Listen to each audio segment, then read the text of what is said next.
The following is a Productions original series.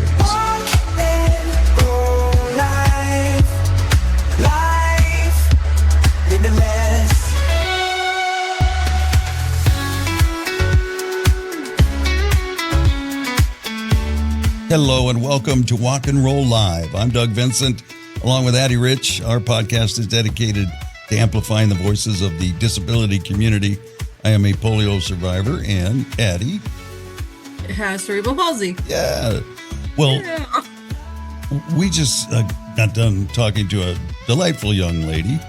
Yes. And we had a very nice, informative, insightful, incredible Amazing. Conversation, right? Yes. And so we're going to keep this short today because it does go on a bit longer than what we normally do. But I did want to say we had a chance to get together this week. You were out of all the places in the world, the country. You know, you had a work trip and it was like an hour and a half for me. So I got to go down and we had dinner and chatted and loved on each other and all that. Exactly. Yeah. Got some good hugs in. So and now you're just bushed. I'm just bushed, right? Yeah, yes. Yeah. Tired. I don't know what time it is. I know it is. Monday. All right. Yeah. Well, I met Kat, who's our guest today. I met Kat a few months ago at the Push to Peer event and invited her to come on. And it's just, it took us a while to kind of connect. And I'm glad we did because, she just went on a real life's journey, I would have to say, right?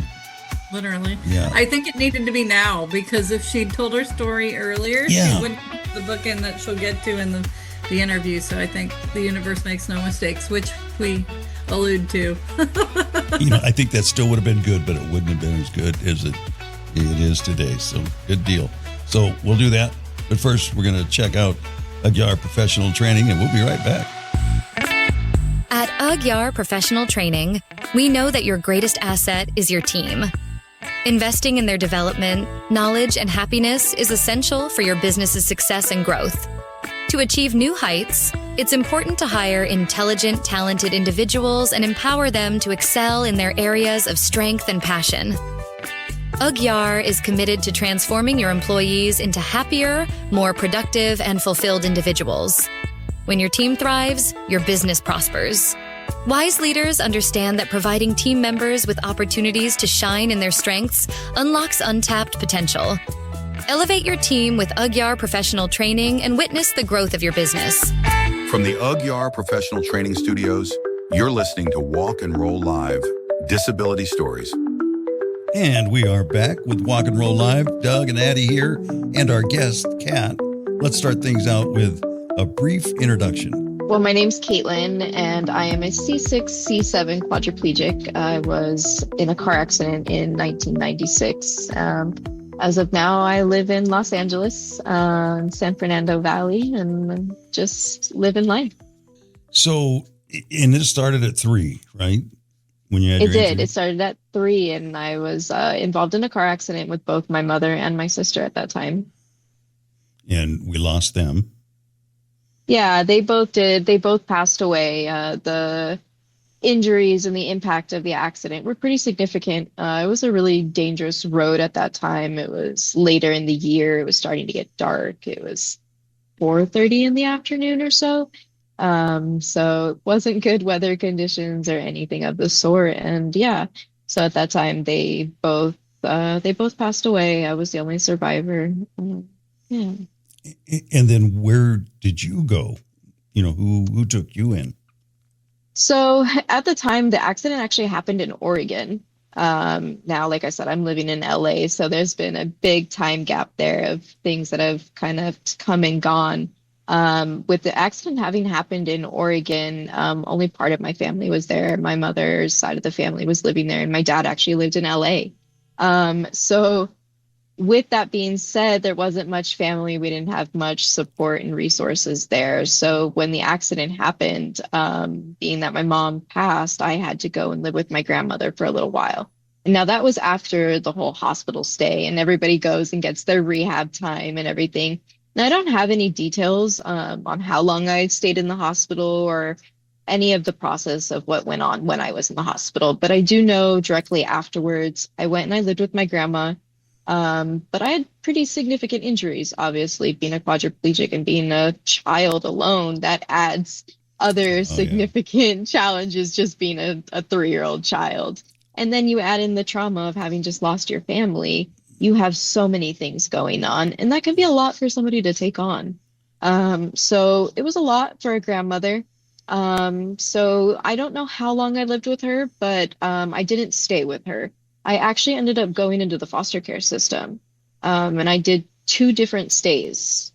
The first foster home, don't know how long I stayed there, but honestly, from what I was told, I was removed from them due to abuse. To what extent that abuse?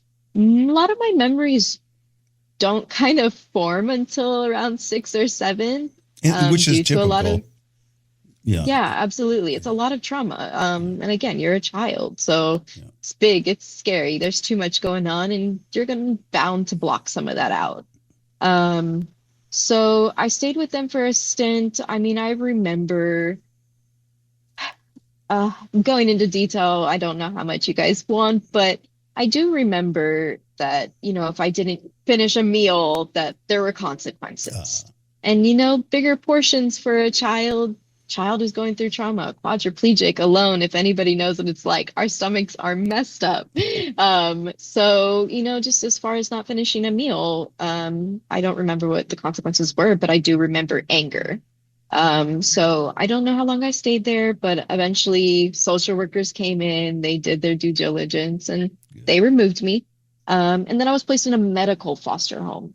So now this was a place that was made for somebody like me and my situation.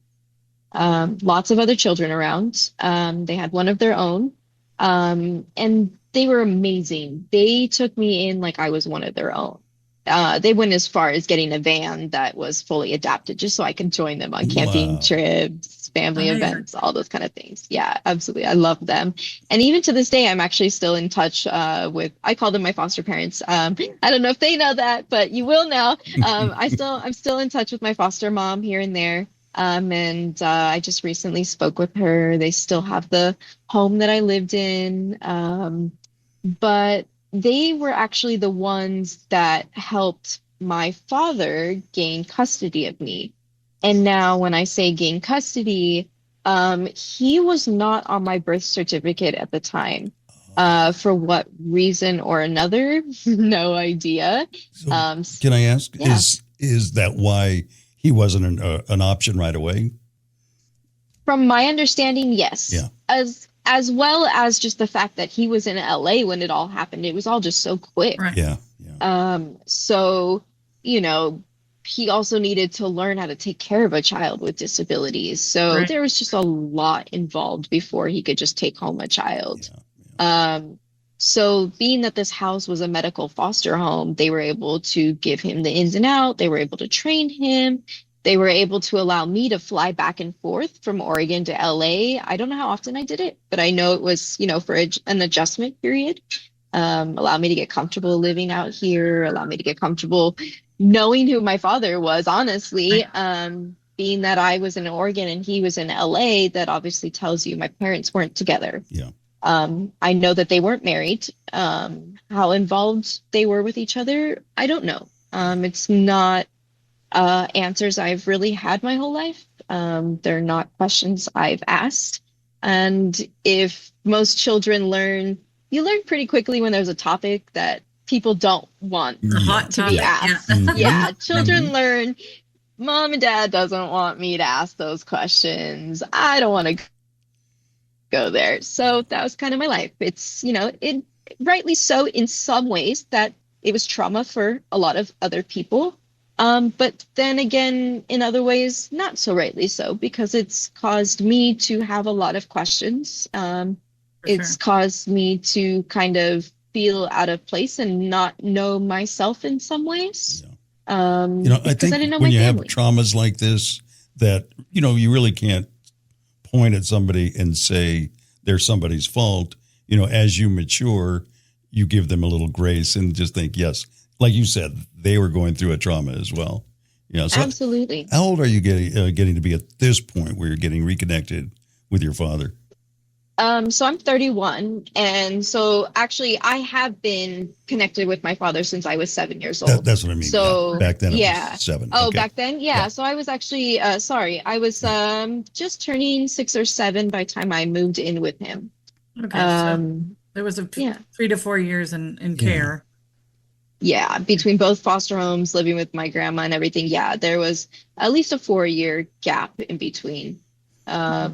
And even towards the end, once I lived with my dad and came to LA and everything, still big adjustment. It still wasn't perfect. I still didn't know who he was. He still didn't know who I was.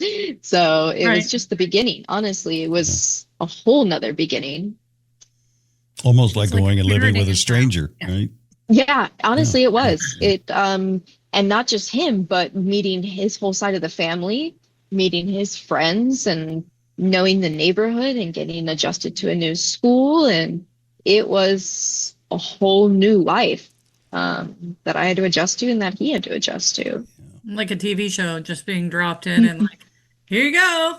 Yep. What just happened on the last episode? Yeah, absolutely. Yeah, exactly. Yes. And in her new adventure, she learns to live in LA, which we all know LA is like a whole different beast, even if you didn't have this trauma. And exactly, that's a whole nother thing in its own. Coming from Oregon to LA culture is just shock. Culture shock. Thank you. Yeah. Yes, for sure.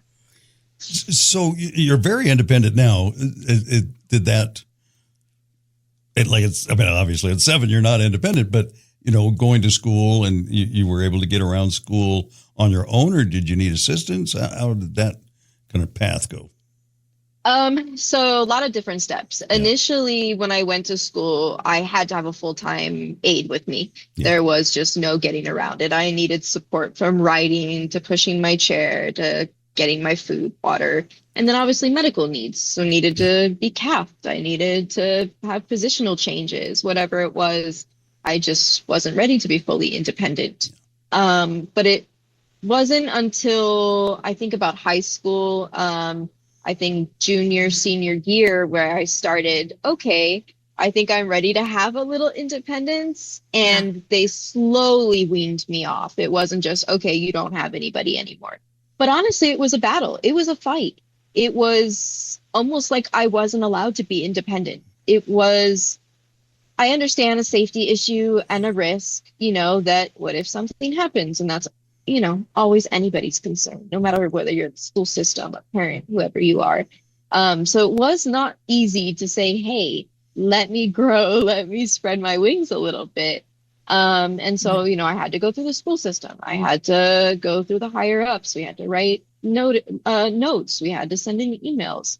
But eventually it was to the point where my aide stayed in the nurse's office and I would just go to her when I needed her.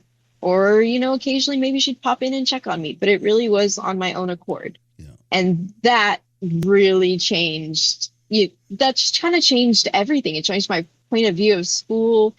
I mean, when you have an adult tagging along with you, no offense, not always the best accessory when you're in high school. Yeah. For sure. So once that was removed, I think I really started to kind of become me, and want to try more things and do more things, just because I didn't have to worry about the person who was next to me. I didn't have to worry if I'm always the person that's worried about the person next to me, even as a child. Even if that's not my responsibility, I'm like, is it too hot for you to be waiting for me? Is there a chair for you to be sitting on to wait for me? That's just always been my mentality. So after high school, that was it though. There were no more aides. There were no more supportive systems. It was always on me to go to the school and say, hey, I need help. I need extra time, or I need something to be more accessible in the classroom. So was that a little scary? Yes. Yeah. Absolutely. I don't even need to think about that one. Yeah. I mean, it was a big world, especially doing it where, at least in high school, I had a little support. And then I go into a huge college just filled with people, big responsibilities, lots of classes, you name it. And now it's all on me. There is not somebody checking up on me. So yeah, it was very scary, but honestly, I don't think that lasted very long. I am a shy person, but I am never afraid to ask for help. Yeah. It might take me a little longer, but eventually, if I can't do it on my own, I'm going to ask for the help. Yeah. So college came and there I was on my own. And I did. Well, it sounds like you had a strong desire to be independent, though. That was in there, that fire. I mean, I watched everybody around me. I watched other kids. I wanted to be like them. I wanted to just, no offense, but be left alone. Right? No, it's not offensive to us. We all feel the same way. Yeah. I mean, we are in a world where there's doctors at every corner. There's a caregiver at every corner. There's somebody helping us every time we turn around. There's just always people there. I wanted to be left alone. I wanted to figure it out on my own. But honestly, a lot of that did come from my relationship with my father.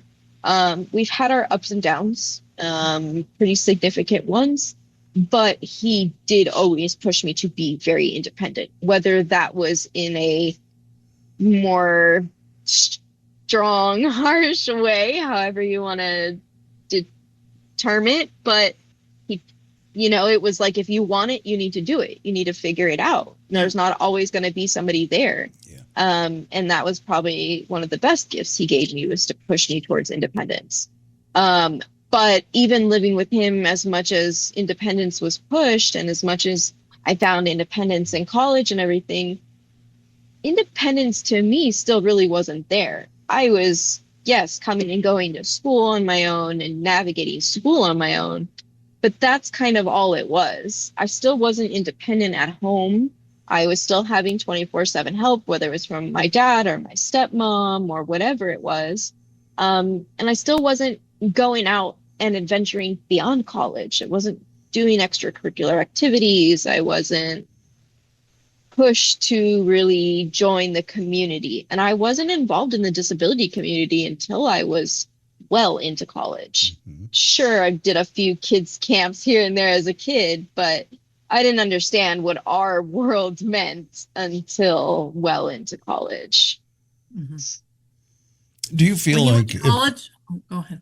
Just real quick, as you're telling this part of it, do you feel like the rehab community could do a better job of preparing people for independence rather than, it's all this dependence on other people? Yeah, honestly, I do, because I understand that they push us to learn to transfer. They push us to learn to grab water on our own, but I don't think we're truly taught how to navigate that in a real world setting. Yeah. We're taught how to navigate that in a hospital setting, and then we're taught how to either physically or verbally tell somebody how to navigate that in a home setting. But they're not taking you necessarily out on the bus and teaching you how to ride the bus. Now, I was fortunate enough in high school that I did have a program, very rare, that taught me how to ride the bus. Mm-hmm. And that's something a lot of us need to learn to know how to do, because we don't drive, or it takes us a long time after our injury before we do drive. We need to learn how to take other forms of transportation. Yeah. We need to learn how to be in a restaurant and be okay with being around other people and being a little messy. Yeah. I personally, myself, I struggle to eat. My hands don't work to their fullest, with being a quad. To me, I would have loved if that security kind of started when I was younger, where, hey, you're going to eat the way you're going to eat, and that's okay. Yeah, get comfortable with yourself. Yeah. Nobody, yes. Yeah. And I don't think we really get that form of rehab. Just like you just said, we don't get the form of rehab that says, hey, be comfortable with who you are. Yeah. We get the physical rehab that just says you need to learn how to open a door. But that's not real world.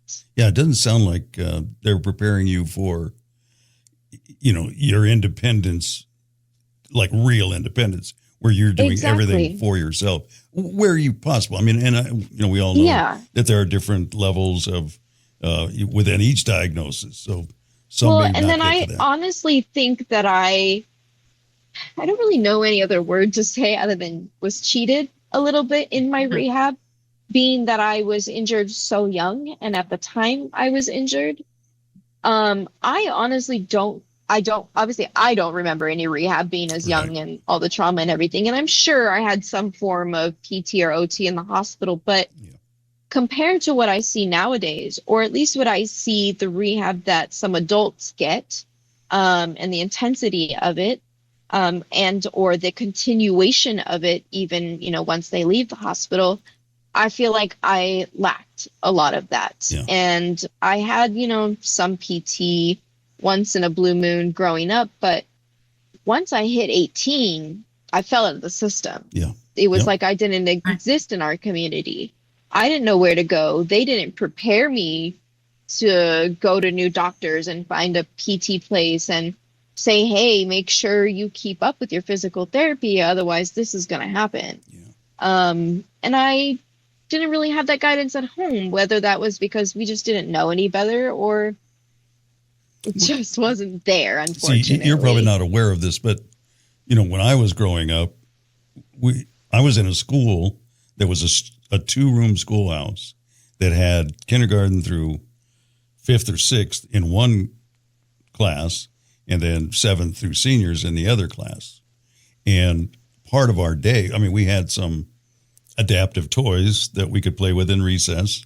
We had physical therapy. We had occupational therapy there in the building. That was like one of your classes. That's amazing. You'd be learning. Yeah. And I'm just kind of thinking it through as I'm listening to your story, is that, we got to a point where we fought for our rights to be mainstreamed into school. Yeah. But what we lost is all of that.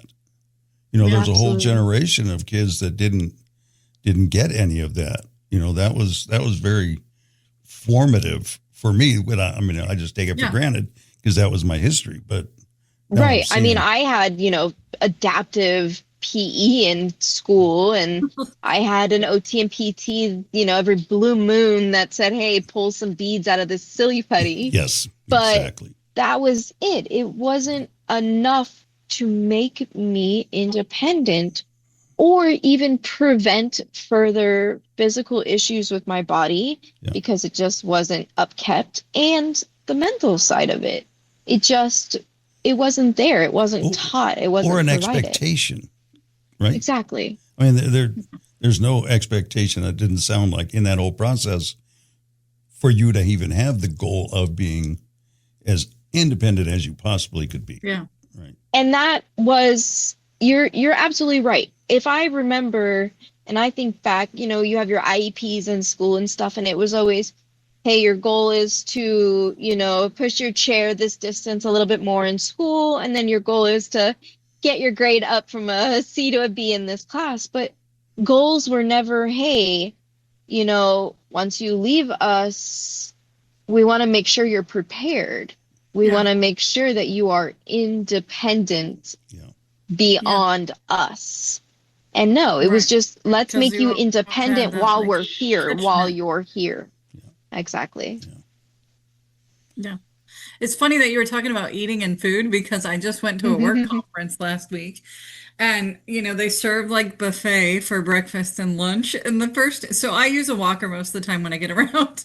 So I'm like looking at the buffet and I'm like, okay, do I put the plate on the seat of my walker Yep. and then try to get the food down there? Oh, the Or do millions I of ask thoughts. somebody to help me or what, and everybody else is oblivious. They just want to get their food. Yeah. So finally there were like servers standing around and I went over to a server and I said, I know this is funny, but I need your help in order to get my plate. And she was like the nicest lady, but it is those moments where we have to like stick out. Cause I was like, I can't hold the plate and go forward. If I put it on my seat, it's too low. Like, Yep. where do I go? So finally I just And had I honestly, I struggle with that because as much as I'm okay with asking for help, and I absolutely advocate for if you need help, ask for it. Don't be shy. Please voice yourself. But I struggle with it. I don't like to stand out. I am that butterfly on the wall that wants to just get my food and go sit down. But now I've stopped the line and I'm in the way and I gotta ask for help. Or you're watching somebody follow you around like a shadow and you're just like, okay, now everybody sees what I'm doing. And that's okay. There is nothing wrong with that. And let me make sure everybody understands that. There's nothing wrong with that. There's nothing wrong with having somebody help you. There's nothing wrong with being shadowed to have somebody bring your plate. But my preference, I just don't like to stand out. I want to make sure that it is as quiet as possible when it happens. Oh, for sure. And that's a lot about what Doug and I talk about, because here I am at this professional conference. I'm negotiating with manufacturers to get like payback and stuff, and now I need you to carry my plate. And it's like it's that thing that like you pray that people don't notice, but people's like people judge, and you're like, okay, you want to project strength. Yeah, and now you're asking to hold your plate. Like, excuse me. And that's kind of sad if you think about it, because it's what you said. It's that judgment part, right? Where we are so judged just because we need that extra little help. We should not be in a position where we feel any of the things you or I just said about asking for help and having somebody go and take our plate. But unfortunately, we're in a world where anything that's different is stared at and judged. And 100%. That's a hard one to get over. And again, that cycles us back to being prepared for independence. That's the mental side of it, where you are not trained, you are not taught to navigate those situations and how to mentally prepare to be in public, to do things around people, to ask for help, and how, you're not taught, well, if somebody says no, that's okay. That's all right. Yes. You're going to have to ask somebody else. Not everybody's going to be willing to help you. And you're not taught what to do if somebody says yes, and how to ask them and how to teach them. Yeah. We are just not taught those. Yeah. We're just not taught those rehab skills. And I really think we should be. So you just got back from a little journey. Going to want to take a little turn here. Because over the years, you had a lot of questions. And I imagine it had something to do with the fact that you have no memories of it at 3 years old. So first of all, maybe kind of lay out that a little bit. What were the questions that started to form over the years, in that silence from your family? This, you could sense this is a kind of a taboo subject, but I'm sure that even created more questions, right? Yeah. Absolutely. So many questions that I don't even know them all. They're still producing in my head to this day. Yeah. But obviously, I think my big main question, which to some people might be shocking because some people don't want to know, but I wanted to know how my accident happened, why, where. I wanted all the little nitty gritty details for some reason. Even the bad ones. They don't scare me. It's nothing that I'm just like, I'm not terrified of knowing the answers, no matter how bad they are. I just always needed them because I think having those answers connects me in some way to my mom and my sister. I think it just gives me a little bit more about them, because at 3 years old, you don't have a relationship really. You don't have much memories of your family at that age if they're taken away, and you're just forming that relationship. And with a sister, you're bonding, but you're not bonded yet. So I needed to feel closer to them in some way, especially if the people around me in just general were not speaking enough of them, not necessarily the accident or any of that, the trauma, but I just wasn't hearing enough of my mother and my sister. Here and there, oh, her favorite flower, a sunflower. Oh, her favorite season, whatever. But that was it. It wasn't enough to make me feel like I had a mom at one point, or that I had a sister at one point. They almost didn't feel real to me. So I have newspaper articles. It was small town, big news. So it was in the news. So I know that my mother was drinking and driving. That was what caused our accident. But beyond that, why? Where was she headed? I knew it was Thanksgiving because of the date, but who was she going to see? Who helped us? I wanted the details as far as, were we buckled? Did we have car seats? Who got help? Who went to what hospital? Who died at the scene? Who may have survived for a few days? Were we all together after the accident? Were we separated?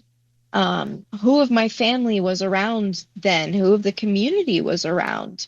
I knew I didn't have too much family out there, but I had family, but who was helping us?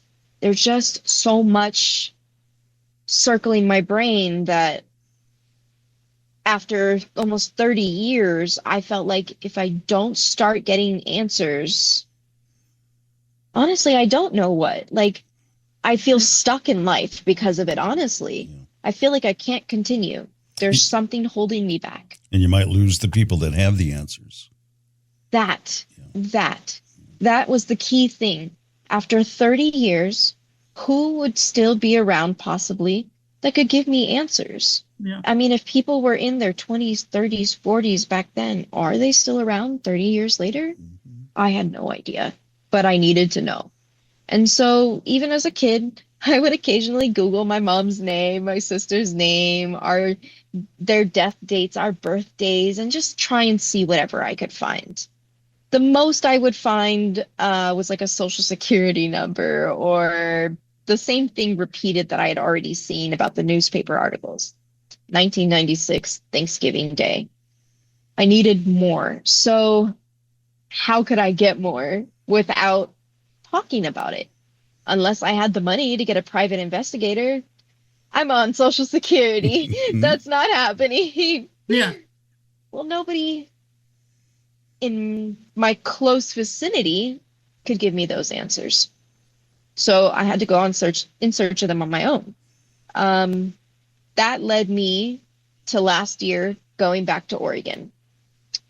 Well, right before going back, I kind of did the little Google search again, and I found it's called Find a Grave, and it's associated with an Oregon cemetery. And I found a picture of both my mother and my sister on a headstone. And that was the first time I had a piece of just anything.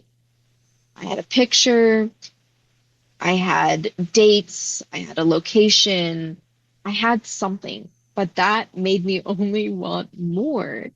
And then obviously it made me need to go there. I had to physically see it for myself.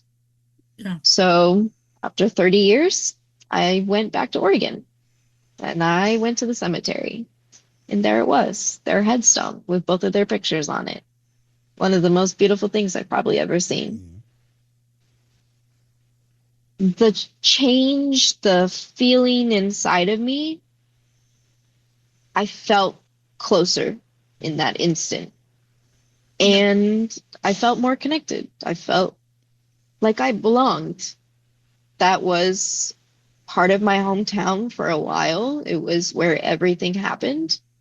And so just for a split second, I felt very connected to just everything. But again, I needed more. It just wasn't enough. That is me. I always need more. Well, this past year. You're like, give me a bigger shovel. Yes, please. Well, so just this past year, just a week ago, I went again. And this time I knew I was going in full search. I knew that I wasn't going for a vacation, that every second of every day was to be going to police stations, fire stations, welfare offices. I don't know, go to the post office near the location, see if anybody remembers anything, go to the local cafe, just anything. Actually going back, if I go back to last year's visit was the most shocking. Last year, through Google, I typed in the name of the man that we hit. His name was in the newspaper article. And creepy as the internet is, I got everything from his address to his phone number to his email to anything I could ask for to get in contact with him. I reached out to him, and in less than 24 hours, I had on the phone with me the man of the vehicle that we hit 30 years later. So did he have questions of his own? Oh, you have no idea. Really? The most shocking part, though, to him and to me, he thought I was dead this whole time. Oh, He was Oh, wow. told that all three of us, that both children had passed away. He was physically told that multiple times by the hospital. So for 30 years, he's carried a lot of guilt. Yeah. He did not cause the accident, but he doesn't feel that he did enough. And when I say that he didn't do enough, that he feels that he didn't do enough, this man absolutely, I hold no, I don't feel like it was his fault. I don't hold any ill will to him, nothing. I think this man is amazing. He tried to stop our accident, actually. There was a whole story before our accident even began that I had no idea. My mother pulled off the highway, quote unquote, had vehicle issues, saw a man on the side of the road working on a bus, and said, "Let me ask for help." Well, unfortunately, the man was not able to help with the vehicle due to multiple reasons, not knowing what's going on, and the fact that his responsibility was a bus full of children on a very dangerous highway that just needed to get off. He said he had to go, but the one thing he made sure he did, he called the cops. He called the cops and said, "You have a mother who is intoxicated with two children. You need to find her. She's about to get on the road. You need to stop her." Unfortunately, she got back in the car. She went down the road. She stopped at another mechanic shop that could not help her, continued on to a liquor store that sold her more alcohol. Don't know what happened really at either place other than that, but she then continued to get back in the vehicle and drive. Now, at this point, she turned the opposite direction and went back down the direction she was originally coming from, the direction where she had just seen the bus, just seen the man. Well, the bus had just unloaded all the children. The man had just gotten back in his 16 pass vehicle van. They both vehicles just got back on the road.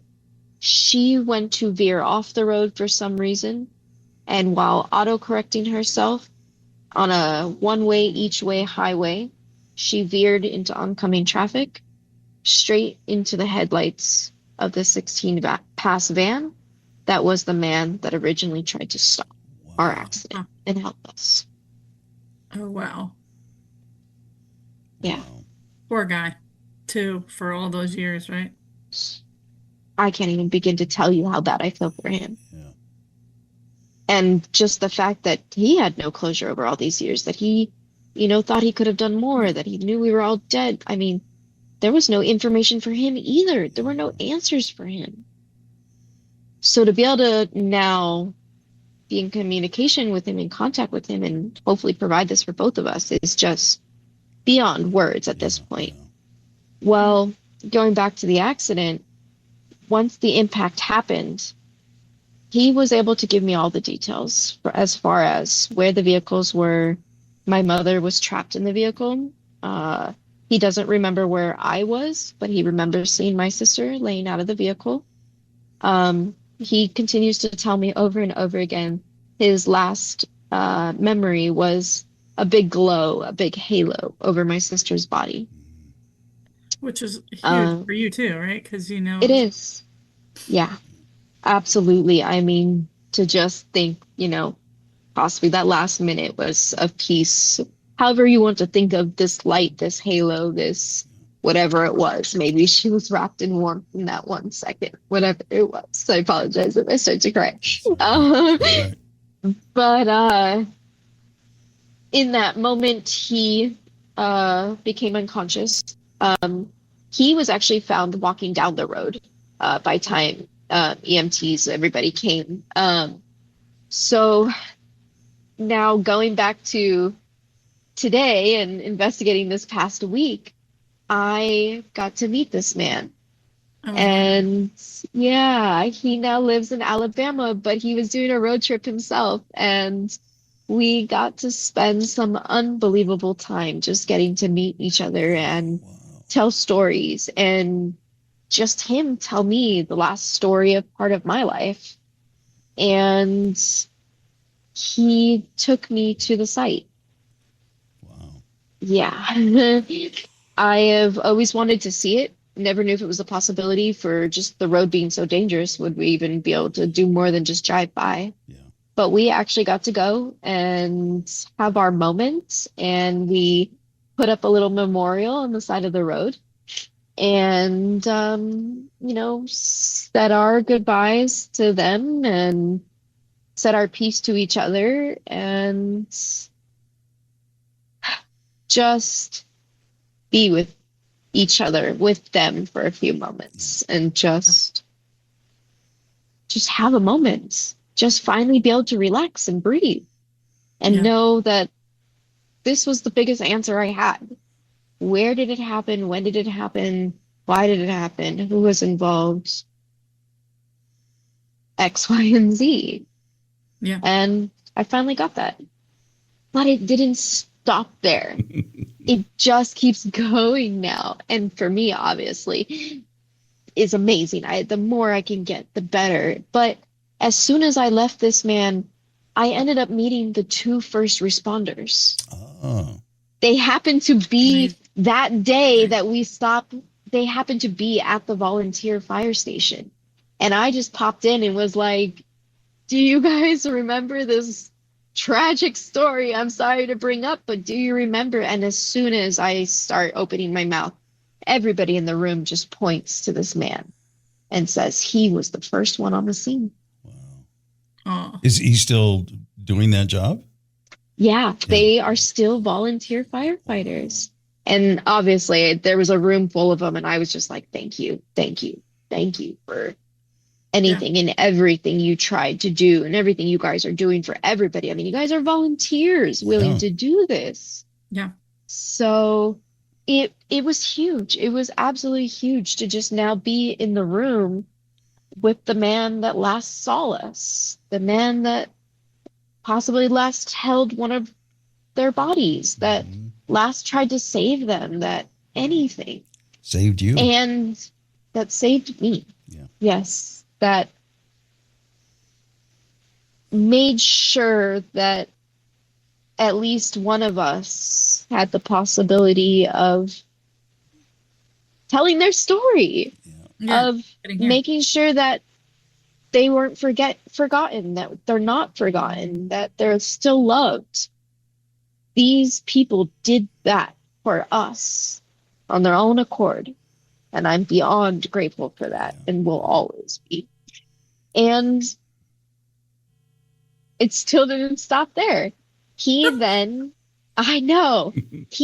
goes, was that you on the side of the road I saw while driving by earlier? And I was like, yes, yep. And he goes, you were in the wrong spot.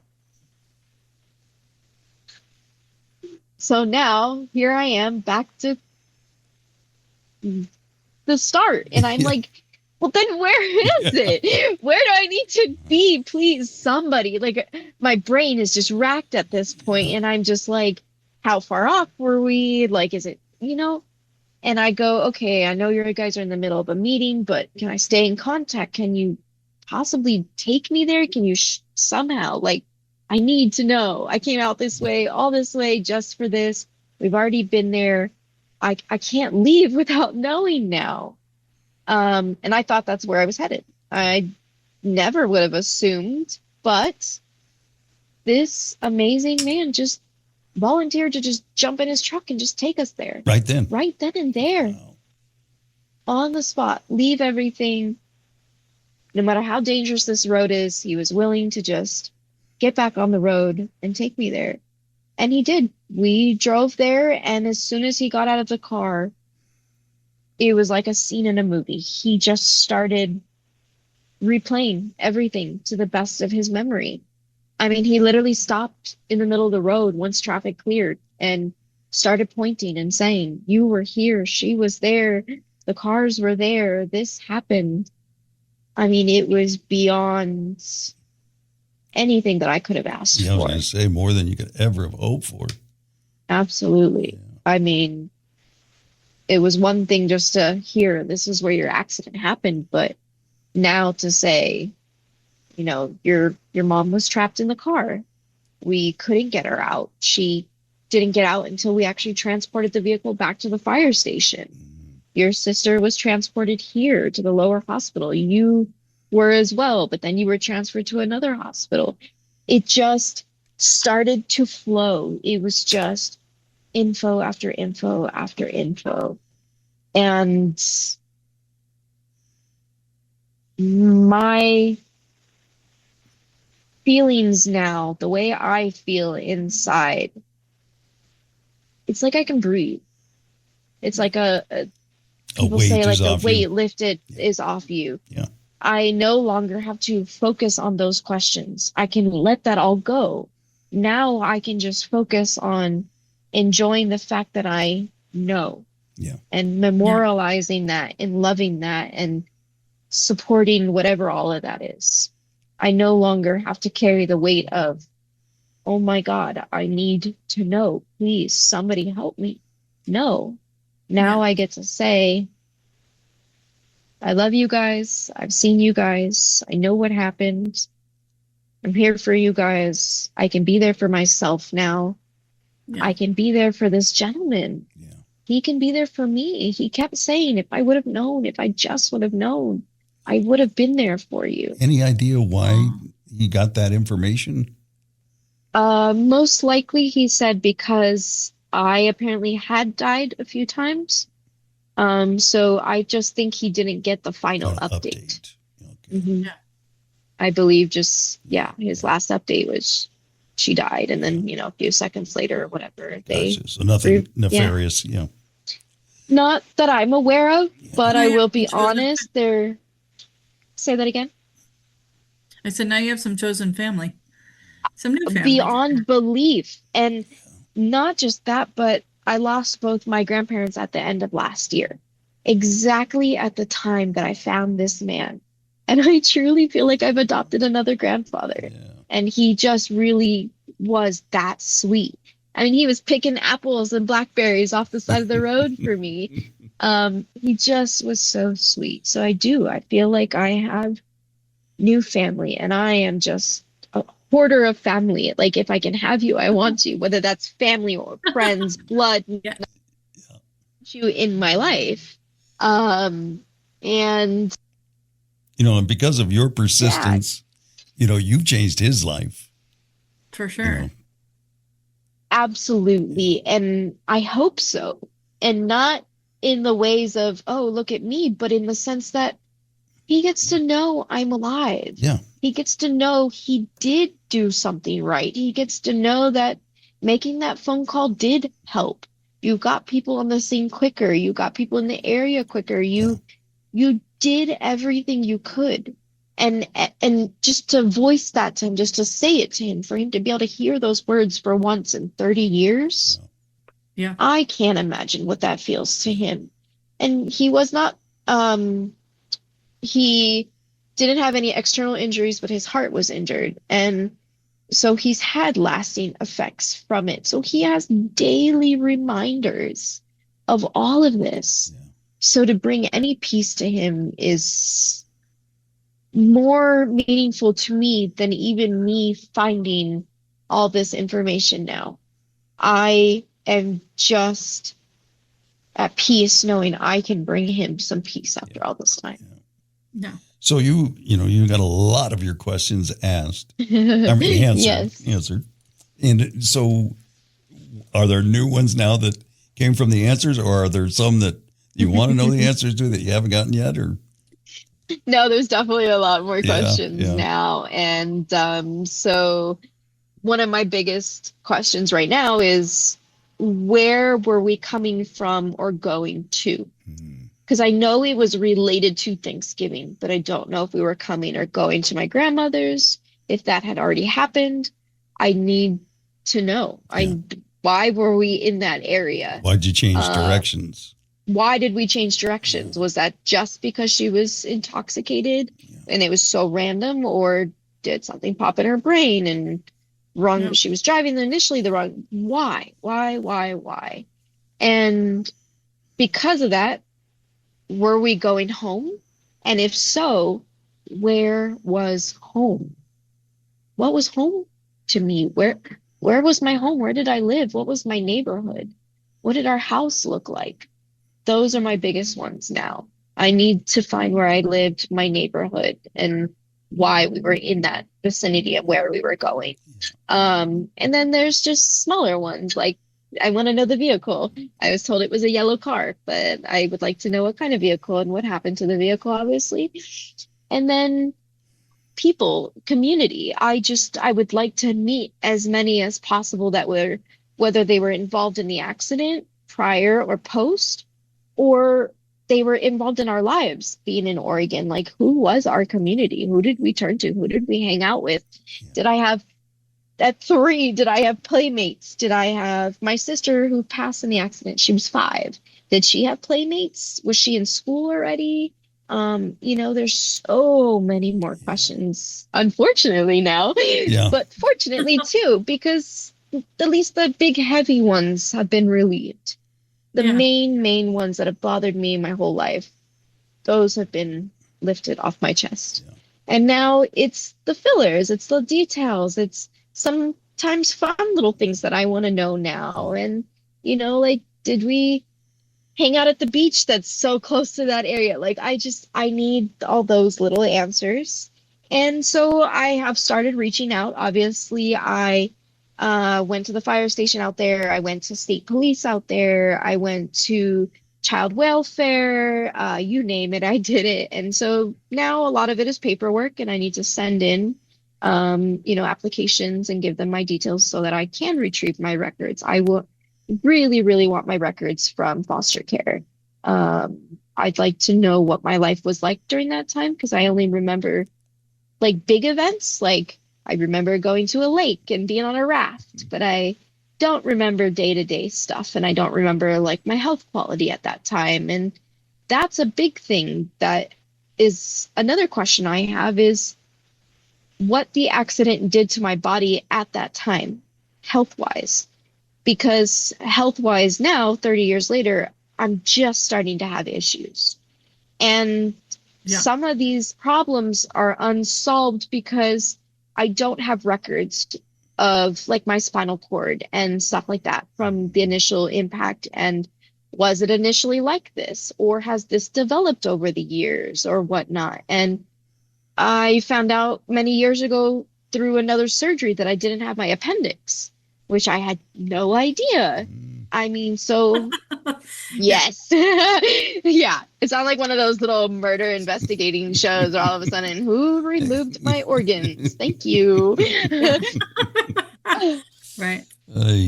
But yeah, so there's a lot. There's a lot. And I would love to ask my family, but I get it. I do get the trauma side for them. And fortunate enough, my grandma still is around, my mother's mother, and she lives in Oregon still. So I was able to visit her as well. And I've only seen her maybe 5 times since the accident happened in 96.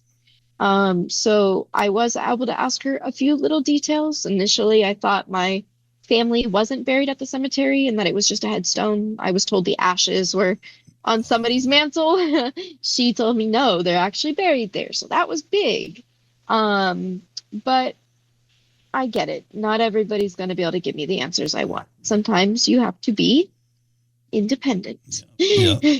So did your mother have any siblings? Absolutely. She actually has 3 others. I have 2 uncles and aunt, and I am in touch with my aunt all the time.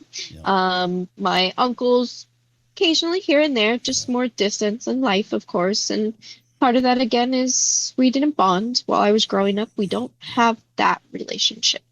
And that's okay. That's no fault of really anybody's. Things just happen. Yes, I can put blame on people, but I don't need to go there. That's not the negativity I need. I need to focus on the positive and the benefits and the things that are happening now because of all of it. And because I didn't get the answers when I was younger, you know what? I'm getting them now while I can understand them. I'm getting them now while I can drive and go to these places and be independent to do all of this. So maybe the timing just wasn't right. And maybe this is the time. Maybe it was supposed to be this way. And I am just a true believer of things happen when they're supposed to happen. It just is what it is. You and I live in the same camp. That is always us. Policialo, I love him, and he always talks about, the whole world, the whole universe and world conspires for your greatness when the time is right. And Yeah. I feel like that. That is the Yeah. I mean, as tragic as it is, I feel like there was a reason I was left behind.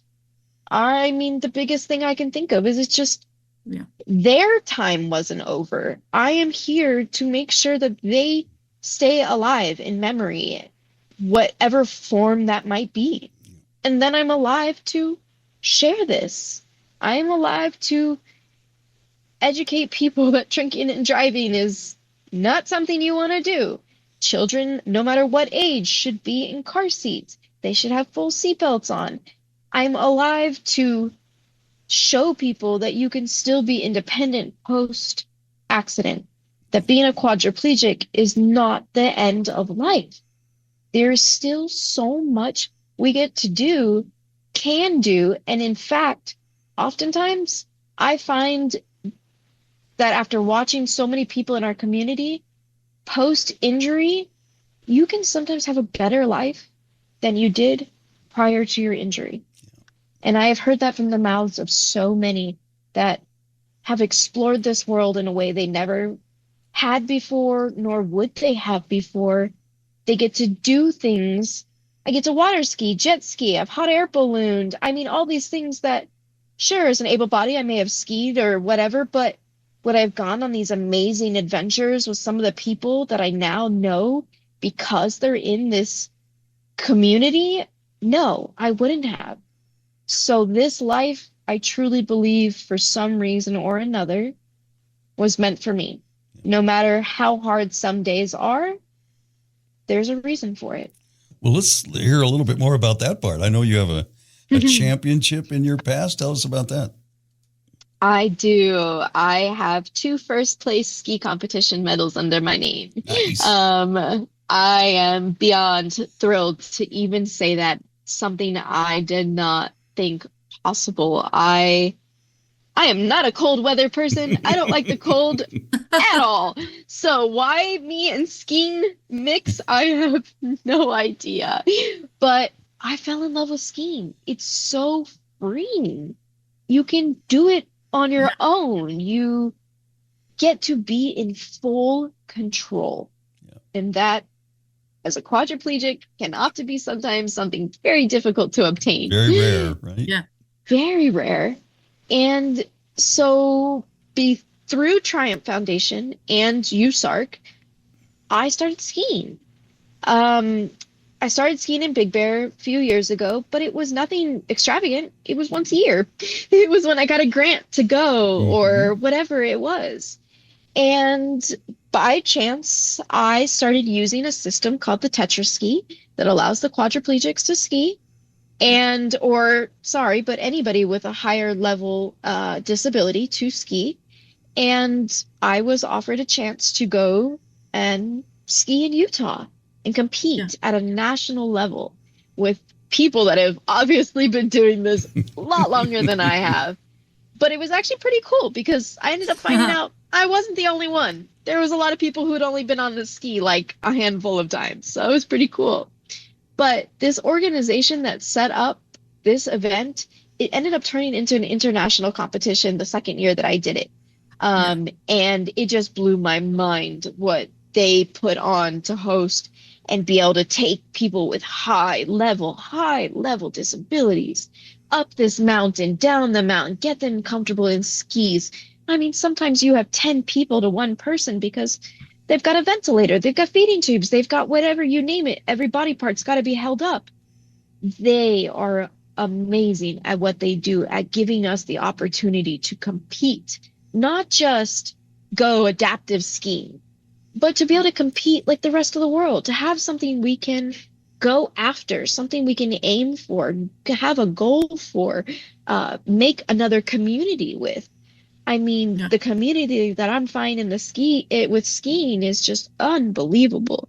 The community in Utah alone and their technology out there, their resources out there, the way they want to help people with disabilities out there, unbelievable. It's amazing. I'm like, can I move there tomorrow, please? I You're like, will. can I? Yeah. Goodbye, Can I sign up LA. all the way? Yeah. Right? I'm fully committed. But I did. They gifted me the opportunity to go out there.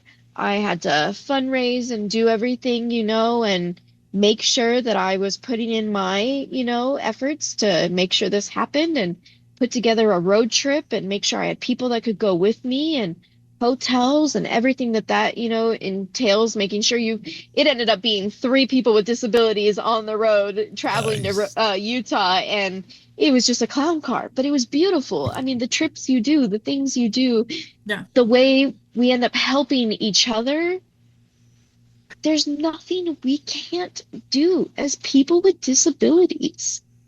Yeah. We're not taught that. Yep. We're just not taught that enough. Yeah. And so let me say that one more time to you guys. You can do anything. Yeah. Please do anything you want to do. But yeah, so I did 2 ski competitions and got first place, and now I've become an ambassador for their program.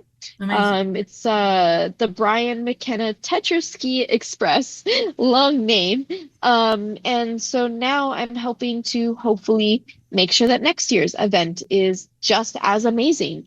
And it's hard. Any event that we have as people with disabilities, it's hard to fundraise for them. It's hard to get people on board that see that there's a need for us to be able to be equal as everybody else who's skiing, who's playing rugby, who's bike riding, whatever it is. So that's our goal right now. That's what I'm working on right now, is to help fundraise, to help put the word out for the ski competition next year and to get people who want to ski hopefully out there with us. And I just love skiing. There's not much more I can say about that. I love being in the cold skiing. You're crazy. The anti-snow bunny is into it. It's not, I was gonna say, it's not without heated vests, heated pads. There we Like go. I have everything heated you can think of. Good.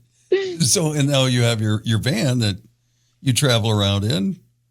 Oh, my lovely, beautiful baby. Yeah. Yes, he is my baby. His name is Chip, and I have adapted him to fit my road trips. Triumph Foundation actually gifted me my beautiful van through a grant program at the end of 2019. So I've had him for a little while. Yeah. And since then, I have actually it's a 3-seater seat in the back. And we've taken wood and just slightly extended it out. Just enough that I can sleep on it and curl up with my little dog. It's not much by far. Anybody who looks at it is like, how do you fit on there? I'm like, well, I sleep in a little ball. I don't move. It So works. it's okay for me. Yeah. Yes, and very carefully. And so I road trip now wherever I want to go because I have something that is accessible to sleep on, somewhere I can change and do my medical stuff if I need to. And that honestly was just all DIY, do it yourself with some buddies of mine. They just pitched in and said, heck yeah, let's do this crazy thing. Let's make sure this quadriplegic can road trip safely in her car. And that's what we did. And so I have my bed, I have a power inverter that I had installed. And that is my biggest thing. That is so that while I'm driving, I can charge my chair so that at night, if I have no electricity, my chair is already charged for the next day. Yeah. Biggest thing I could have done. Best thing I could have done. And then again, I just have power. You know, we never know what we need power for. I don't care if I have power or not, but I need to kind of stay at least in touch with people on some of my crazy road trips. So to have a phone charged is a need. But I took out all the seats. I have no seats in here other than the bed in the back. I carry all my stuff in the back in some drawers. I keep the main floor open as possible. I have a little table I can carry with and pop out. I mean, I do it. I sleep in here It's and awesome. I go camping. We've been to the Redwoods, like I said, Utah, Oregon, Washington, Colorado, Arizona, several long distance road trips where either I've had to sleep in the van or just utilize the van as my home base while sleeping in hotels and stuff. And then I just know I always have a secure place. I always have medical supplies in here, whether I'm traveling or not. That way I know no matter what, something happens, I'm good to go. So my car is pretty much always set up for me to just hit the road. I even carry jackets. They're just hanging on a hanger inside the car. So Just it's really ready. homey. Yep, So I'm ready in a pinch. do you drive from your chair or do you transfer? I drive from my power chair. Yeah. Initially, when I got the vehicle, I was transferring. I thought it was something that I could do or would like to do. But it became too much. It was too much time and too much energy. By the time I transferred, I was too tired to drive. Wow. And then because of my nature of being a quadriplegic, my spinal cord, my spine, I'm an anterior tipper. So I actually recline with my shoulders backwards and my stomach sticking out far. So I have a backwards kind of C curve. And so driving from the driver's seat, I couldn't get my right positioning and contact. There was no bucketing in the seat or anything. Too many. I needed to put on a Velcro strap, and it just wasn't working. So I decided easier, save time, save energy, save my shoulders, and just used my power chair. So I drive from my power chair, and I just lock into the floor. Smart. Very good. You're sucking the most out of life, which I love. I have a camper up in the mountains, and I go stay up there too. So we're I love you. the Let's go same camping. Yeah, right. Let's That's go amazing. camping. Let's hang out. I'll take you And come to Georgia. that's what we do. Hey, you say it. That's probably the wrong thing you could have said to me. I will You're welcome. come. You're I welcome will here. come. I am that person though. I am let's go. I want to be on the go as much as possible. I find that if I'm not on the go mentally, I'm not okay. Yeah. Even if I'm exhausted physically, I have to keep going. I can barely even take an hour nap, like on a very bad day, because I feel like I'm wasting time. I feel like I need to be doing something. And then, of course, I have my burnouts and my crashes where I need to sleep for 48 hours or at least be in bed. But my road trips are everything to me. More than anything, I love to be on the road. I love to prove to myself, not anybody else. I love to prove to myself that I can stay in hotels alone, that I can transfer on their beds or figure it out if it's not working. I love to know that I can pump my gas if nobody's around. I love to know that I can make sure that the worst medical emergency, like I can deal with it or know how to navigate it. And then just doing the journey with other people. I just love to bond with people, and I love to watch other people experience for themselves what I'm experiencing. And I've taken many people on their first times of a lot of things, whether that was camping, road tripping, or just going to the beach. And I love to witness that. It's just very heartwarming. And that's just kind of the person I am. I like to watch other people enjoy. You are a human sparkle. That is Absolutely. I appreciate that. Yay! That's what I hope to be for myself. So it's nice to see another one and go, oh, there's another one. Right? You're more than welcome here. You and can... see, that's the purpose of all of this, right? See, now I just found somebody with some alikeness, and you don't know until you talk, until you communicate, until you share your story. For sure. Yeah. And, just by your example is the most powerful thing. I think people are seeing what you're doing, and it's making a difference. You can do it. Yeah. You can do it. And that's what I hope so. I've never liked being the face. I've never liked being that inspiration. I don't need it to be told to my face. Yeah. I just want to be there for you. I just want us to be there for each other, navigate this crazy SCI world that we live in, navigate this crazy world we live in. I know. And yes, make sure I throw that in there. But yeah, I just want to show people that it's possible. Well, I know you for years have wanted to get answers to these questions. Yeah. You just came back from that trip and got those great answers and so many more to come, hopefully. Yes. And we're really honored and privileged that you came on to share them with us. I think this is one of the fastest hours we've ever been through, and probably one of the longest episodes. Yeah, it went by really fast, and good. I just really appreciate you guys giving me the space. And I did see some of your other videos, and I know it's gone over more time than you guys normally do. Right. So yeah, worth every word. Very compelling. Oh, I appreciate it. And we want to have you back on.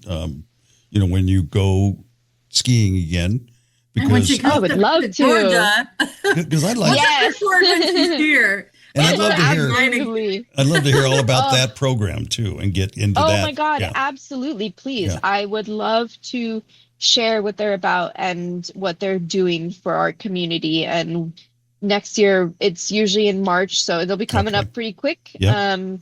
But as things go on, I'll keep you in the loop, and I would absolutely love to share with you guys. Yeah. Perfect. Come on, a month or so before we can talk about the organization, and we can kind of promote that event as well. So absolutely. All right. Kat, thank you. Thank you guys so much. Seriously. Thank you for what you're doing for our community and giving us a space to just be us. Each week on Walk and Roll Live, we share honest and open stories of people living with a disability. I had a huge bruise from my mom's 9mm. It was a hollow point, and it went in diagonal up an angle from just above my right ear to about the left side of my top of my head. Join us weekly for another powerful episode. Walk and Roll Live, wherever you get your podcasts. Life Limitless. Subscribe now. From the Ugyar Professional Training Studios, you're listening to Walk and Roll Live, Disability Stories. Think about what's ahead. Most days I'm moving without a hitch. Sometimes my body taps me on the shoulder, says slow it down for a while. The day is mine.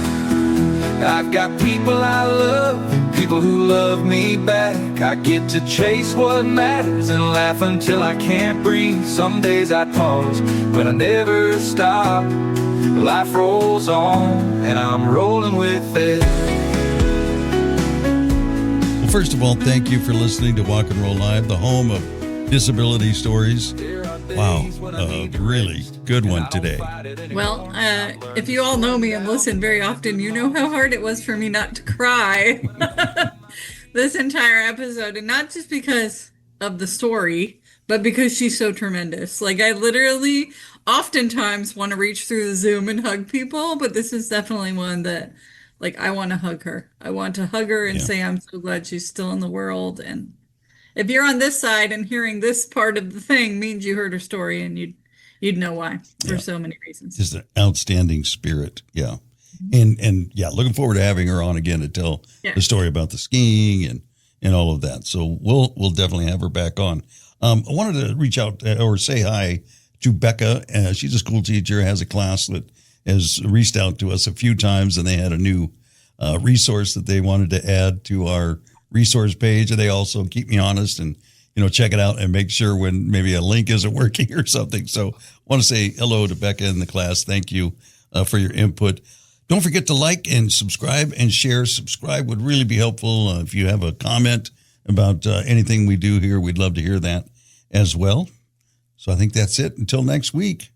That's it. All right. We'll see you soon. I think it's going to be another good story next week too. This gentleman that we have on for next week has a very intricate, sad, there's some trauma in his life. Yeah, it's another. You're telling me, so I bring the tissue? Yes, yeah, bring that Good along. God. But thank you for listening today. Thank you for always listening. We appreciate it. I'm Doug Vincent, along with Addie Rich from the Aguiar Professional Training Studio. This has been Walk and Roll Live, Disability Stories, Life Limitless. Walk and roll life.